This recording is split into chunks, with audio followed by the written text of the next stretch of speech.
Vamos agora ler o segundo ponto do capítulo 1, que é provas da existência de Deus. A pergunta 4 diz assim: onde se pode encontrar a prova da existência de Deus? E os espíritos respondem: no axioma que aplicais às vossas ciências, não há efeito sem causa. Procurai a causa de tudo que não é obra do homem, e a razão vos responderá.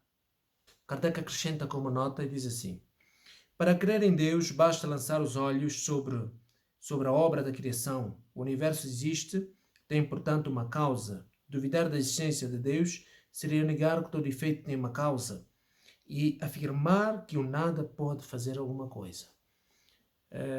Basta olhar para o universo, como Kardec aqui diz, e vemos que há alguém que o criou.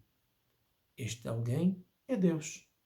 Não importa qual é o nome que muitos possam dar, mas é Deus. Não é? A pergunta 5 diz assim: que consequência se pode tirar do sentimento intuitivo de que todos os homens trazem em si mesmo, da existência de Deus? Resposta: que Deus existe. Pois de onde lhes viria este sentimento se nada tivesse como base? É ainda uma consequência do princípio de que não há efeito sem causa. Pergunta 5. Todos os homens sabem que existe algo superior, cujo nome depois fica a critério de cada um. Uns chamam Deus, uns chamam Jeová, outros chamam Alá, outros chamam força criadora, outros chamam, sei lá, são vários nomes. Mas é Deus, para nós a gente chama de Deus. Pergunta 6. O sentimento íntimo que temos em nós mesmos da existência de Deus não seria devido à educação e produto de ideias adquiridas? Resposta: se assim fosse, porque os vossos selvagens teriam um tal sentimento? Se o sentimento da existência de um ser supremo fosse um produto do ensinamento, ele não seria universal e não existiria como as noções da ciência, senão entre aqueles que tivessem podido receber os ensinamentos. Essa última parte é uma nota de Kardec. 7. Poder-se-ia encontrar a causa primeira da formação das coisas nas propriedades íntimas da matéria? Resposta: mas então, qual seria a causa dessas propriedades? É sempre necessária uma causa primeira, não é?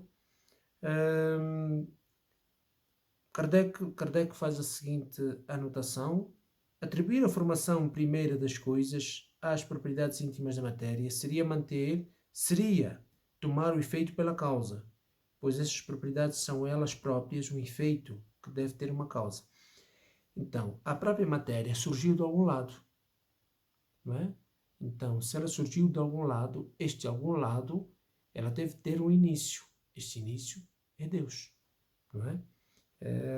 Pergunta número 8. O que se deve pensar da opinião que atribui a formação primeira a uma combinação fortuita da matéria, por outras palavras, ao acaso?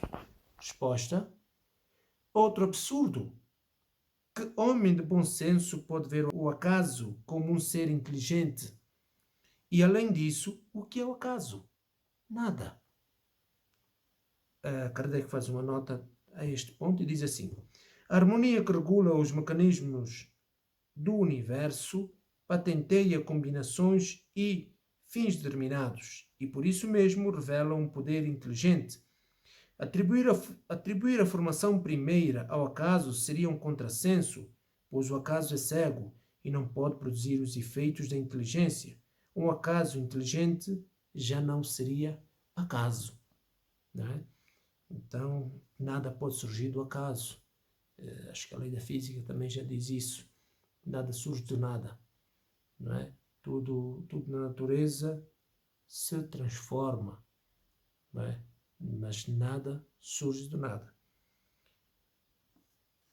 Pergunta número 9 é a última pergunta deste segundo ponto do primeiro capítulo, que diz assim: onde se vê na causa primeira uma inteligência suprema e superior a todas as inteligências?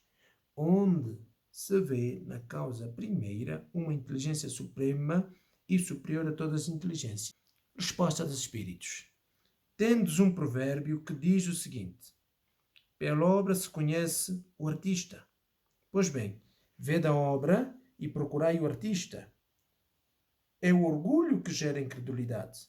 O homem orgulhoso nada admite acima de si e por isso que se denomina espírito forte. Pobre ser que um sopro de Deus o pode abater. Kardec faz ainda a seguinte nota e diz assim: julga-se o poder de uma inteligência pela sua obra. Como nenhum ser humano pode criar o que a natureza produz, a causa primeira é, portanto, uma inteligência superior à humanidade. Quaisquer que sejam os prodígios realizados pela inteligência humana, esta inteligência tem ela própria uma causa, e quanto maior for o que ela realiza, tanto maior deve ser a causa primeira.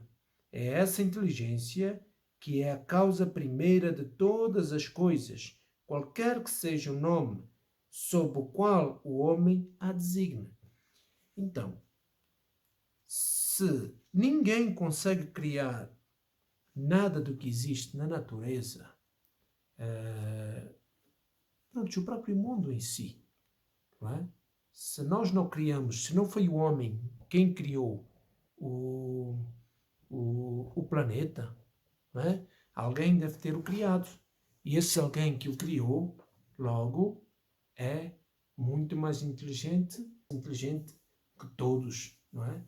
É este alguém que está acima de todas as inteligências, é a causa primeira, logo, nós designamos ele de Deus, não é?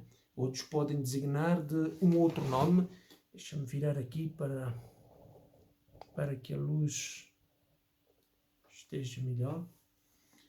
Podemos designar por um nome que quisermos, mas na verdade estamos a dizer que Deus é o nome que nós chamamos. Outros podem chamar de outro nome, nós chamamos de Deus.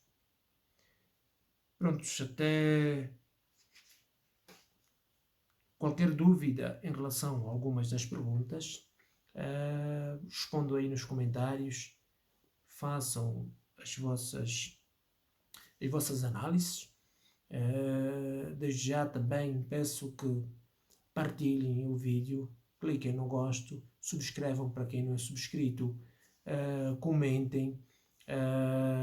Qualquer dúvida a respeito do assunto, façam os vossos comentários, escrevam, para que possamos todos juntos aprender.